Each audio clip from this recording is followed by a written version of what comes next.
When someone thinks about Mega Man merchandise, plushes aren't exactly what first comes to mind.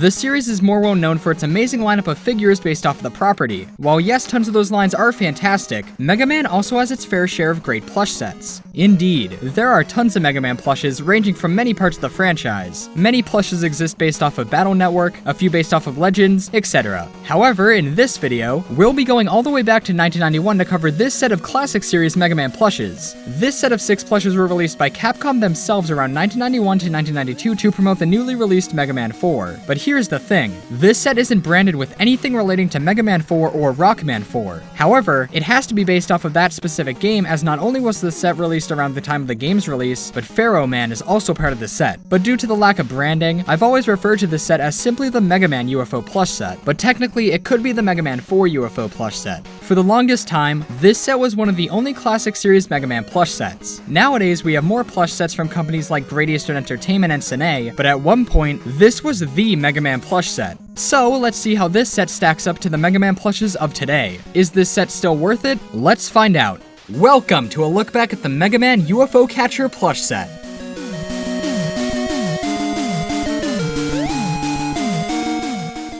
This set has a pretty good lineup given what they had to work with at the time. The set includes Mega Man, Proto Man, Rush, a Matul, Dr. Wily, and Pharaoh Man. Given how Mega Man 4 was still relatively early on in the series, not as many of the iconic characters that we know today existed. Sure, the lack of Roll or Dr. Light is a bit unfortunate, and if the set's based off of Mega Man 4, they could have gone all out with plushes of Dr. Cossack or Kalinka. But for an early Mega Man plush set, this lineup is fine. As was the case with many early Japanese video game plush sets, you could only get these guys by winning them out of UFO catchers in Japan. You know what's too bad? There aren't any archived pictures of these guys actually in UFO catchers. This goes for tons of UFO plush sets. It would be really cool to actually see them in the machines, but that time is unfortunately long gone now. With that said, let's see how these plushes stack up nowadays. In this video, I'll be taking a look at all of these plushes in depth, seeing if they're still worth it today. And with that said, let's get started.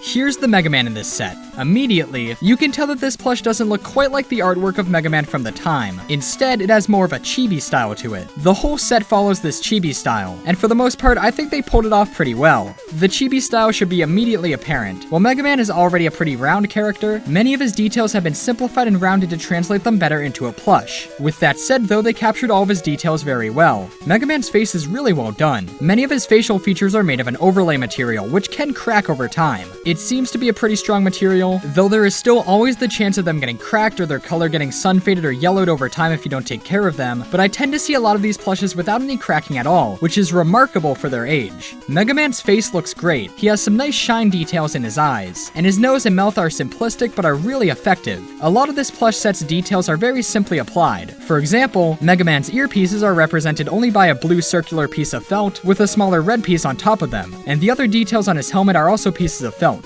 There's no real depth to a lot of the details here, which I guess could be seen as a bad thing. The plush also has a very short stature. You can really see this by comparing his leg pieces on the plush to artwork. They're basically non-existent on the plush. An interesting detail can be seen in the separation of his helmet and his face. They lined the ridge of his helmet with a darker blue color, giving the plush some much needed depth. Mega Man has one hand out with his Mega Buster out in the other. His Mega Buster has all of the correct details and looks alright. All of the plushes in this set have a black hang string connected to the top of their heads. They also have touch tags which have the Rockman logo on the front and some legal information on the back. However, this set never came with a paper tag. While many of the plush sets released during this time had them, this set never had an attached paper tag. This was actually decently common with sets back then, and while it may seem weird today, think about it. These plushes were released exclusively in UFO catchers. The only way to get them would be to win them out of the machine. There wasn't any real need for them to have paper tags. It is too bad though, as I'm sure the tags would have looked really nice with all the early Mega Man artwork they could have put onto it. Maybe it would have even had the Rockman 4 logo on it so we could officially associate this set with it.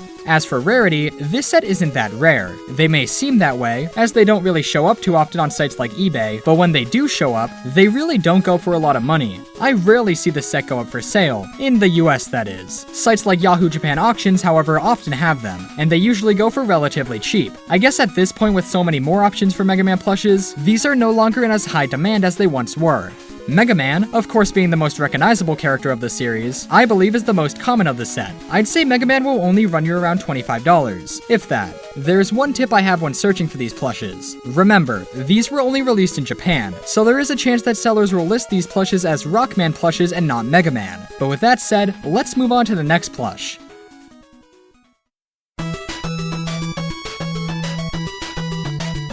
Thankfully, by the time this set was made, Proto Man, or Blues as he's known in Japan, was already an established character, so he got a plush in this set. This plush shares many similarities to the Mega Man plush, as he should given the two characters' similar designs. Proto Man's expression is really spot on. Okay, yeah, it's literally just a triangle for his nose and a smirk, but that's really all you need for Proto Man, especially in the simplistic styling of this set. And yes, he has his iconic sunglasses, though they may look somewhat off. This may be because Proto Man's glasses are always depicted with a sharp white shine going through them, which is missing on the plush. So instead we just have a solid black vinyl material for his glasses. Proto Man's helmet is more detailed than Mega Man's, though those details are still mostly made of felt. Proto Man's scarf is a great addition to this plush. It's made of a very thin material, but it is wrapped around the plush nicely, and it wouldn't be able to fall off easily. Overall, it looks how it should. Proto Man's body is essentially the same as Mega Man's. It's the same shape and everything. Besides his stripe detail being somewhat different, it's basically the same. His Proto Buster is also pretty much the same as Mega Man's Mega Buster, but it does look really nice nonetheless. This was also the case on Mega Man, but Proto Man's hand pretty much completely lacks detail. It's just a simple ball-like structure for the hand.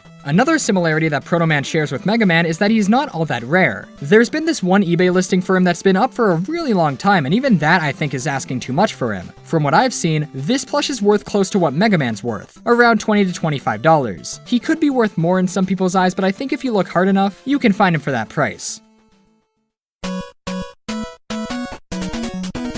The third plush we'll be looking at today is Rush. This is the one plush in this set where they really went in with making the character look cute and chibi. I mean, just look at him. Technically, this makes him look inaccurate. And yeah, Rush is definitely not this round, but I think he looks fine in his own right. With that said, he does have a lot of detail to him, mostly made of the overlay material. And he is a pretty unique shape compared to the other plushes in this set. Comparing it to the artwork of Rush, yeah, that looks pretty weird, but I see this as a simple and fun take on the character. I really like the look of his face. It's so odd comparing it to actual artwork of Rush, but I don't know, something about it works. This whole plush is so weird, but I think it captures the character in an interesting and unique way to make it work. Stuff like his ears and legs look very nice, and he even has a small tail too. The plush is all around a very interesting but effective take on the character. I do have to say this though, the more recent GE and Cine Rush plushes I feel are a much more accurate representation of the character. However, this plush still has its appeal, and I feel like they're all different enough to stand out from each other. This set really was from another era of video game merchandise, and I feel like the goal with this and many other UFO catcher plush sets wasn't to make an accurate plush, but instead to make what would be an appealing plush. And I feel this set did succeed in that regard. You definitely have to get around his odd design, but once you do, there's a pretty nice Rush plush here.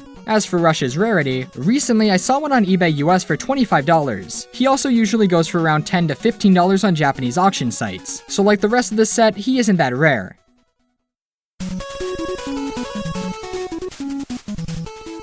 Moving on to the next plush in this set, it's a Matul, or a Met. Whatever you want to call it, it's a plush of it. I didn't actually know this plush existed for quite a long time. I rarely saw it in collections, nor did anyone really seem to care about the plush, and I can kinda see why. Compared to the other characters in the set, it's not too noteworthy. Matuls are staples of the Mega Man series, so it is nice to have them be represented in the set. The plush itself is actually rather nice considering it's so overlooked. This plush, unlike others in the set, does have some real depth to it. For example, the rim of its helmet correctly protrudes outwards, which is good. Its eyes look a bit weird. Not only are they somewhat cross-eyed, but they make up almost the entire front of its face, even extending into its feet. That does look pretty odd, but that is what they're supposed to look like. The details on this plush are basically more of the same. It has some felt details, some overlays, stuff like that. It's a good take on the character, but there isn't much to say on it. As for rarity, surprisingly, this is one of the rarer plushes in the set, which is odd because this isn't even the only Met plush. I guess they just didn't make as many of it compared to the other plushes in the set. I'd say it's worth maybe $35 to $40. It's really not that noteworthy, but still a cool addition to the set regardless.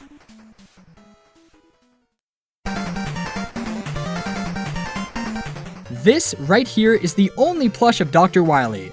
Crazy, right? He's such a great character, yet this really old Japanese UFO plush is the only time anyone has ever went through with making a plush of this guy. But honestly, there isn't much you could do to improve upon this plush. They basically nailed Wily. The one thing that I think could have been better on this plush is his expression. He doesn't really give off a menacing, angry, or even insane look. He just kinda looks dazed or sleepy. That's not really an appropriate look for him. Wily's face does surprisingly have a lot of details to it. Stuff such as his eyelids are separate pieces, which is an interesting design choice. His mustache is appropriately large and looks pretty alright. Wily's head shape is well made, and his hair looks fantastic. It's large and is shaped the way his hair should be. One great part of this plush is his body, more specifically his lab coat. They took the time to detail all of its folds and everything, and he has his correct white shirt and even his red tie. It seems Wily's coat is prone to yellowing, as is the case with some other details on this set. Makes sense given the age of these plushes, but it's still unfortunate to see. Wily's pants are just solid blue with no details to them. Plus, he's also missing his belt. Wily's shoes continue the, well, complete lack of detail as they're just brown shoes with no detail.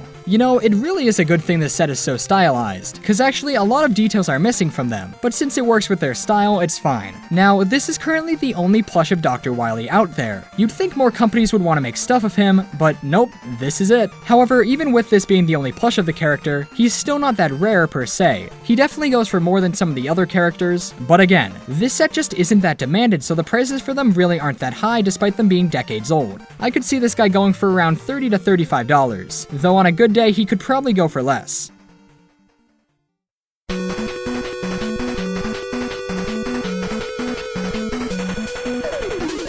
And now it's time for the final plush in this set, Pharaoh Man.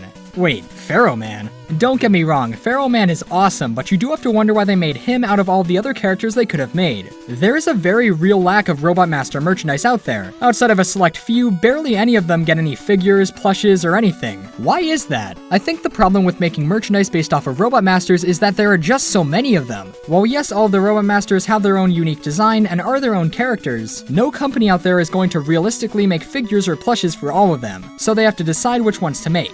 Do you make the ones with the coolest designs? The ones that stand out the most? I'd imagine most companies would stick with fan favorites. It's unfortunate though, as most companies end up not making any merchandise based off of Robot Masters, probably due to this issue. When the designers were making this set, my guess is that they looked at all of the Robot Masters from the most recent game at the time, that being Mega Man 4, and decided which one was the most marketable, or I guess the coolest. And with the exception of maybe Skull Man, Pharaoh Man probably wins that. Sorry, Toad Man. Pharaoh Man is one of the most important plushes in this set. Not only is this the only plush of the character, but he's also the plush that tells us that this set is based off of Mega Man 4. Without this plush, we probably would have thought this set was just a generic Mega Man set, with no relation to any specific game. And while it still pretty much is that, the fact that Pharaoh Man is here gives at least some indication that this set is based off of Mega Man 4. As for the plush itself, you can really tell that a lot of his details were simplified. This causes the plush to actually be somewhat inaccurate. Just compare the plush to the artwork of Pharaoh Man, yeah, it's slightly off model. A lot of his details are overlays, such as the details on his helmet and his entire face. Pretty much all of the details on Pharaoh Man's head are made up of overlays, besides a few pieces of felt. This results in the head of the plush looking very clean and well made. Pharaoh Man's body, on the other hand, actually looks kinda bad. I know given the style of the set, it looks fine, and you need to remember that these really were just cheap arcade prizes, so it's not like they could have gone all out with it, but yeah, it could have looked better. One absolutely amazing detail on this plush can be found on his helmet. It's often overlooked, but if you take a close look at his helmet, you can see that they did include his snake head. But for whatever reason, the designers represented the snake's head by putting just a tiny little smiley face on it. I have no idea why they did that, but I'm so glad they did. What an amazing detail.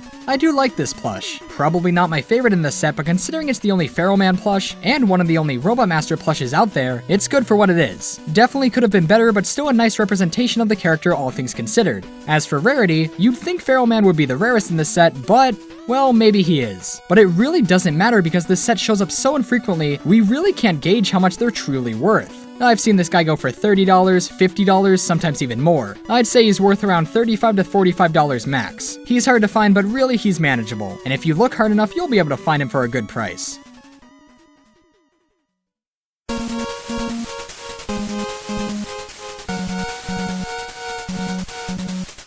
You know, this set is making me think. What if for every Mega Man game release, they made a plush set with each game's most popular characters? Each set could have had some of the Robot Masters, as well as each game's iconic enemies, etc. This set just seems somewhat random, and to have it be based off of Mega Man 4 in a way makes it seem even more out of place. This was the only Classic Series Mega Man UFO plush set released during this time. This set definitely shows some missed potential. We could have gotten plushes in this style for way more characters and it could have been awesome. But we really just have this one set. But that's not to the fault of this set, and what a cool set this is. It just screams that classic UFO catcher plush set style. The plush's simplistic designs add to their charm, and while the newer Mega Man plushes are great, this set still stands out as a classic. The plushes may have a simplistic style and may seem outdated by today's standards, but they are full of great details and are still really nice plushes. I'd say the newer Mega Man plushes are objectively better, but this set still holds up as a timeless piece of Mega Man memorabilia. If you're a fan of Mega Man, these are definitely worth picking up.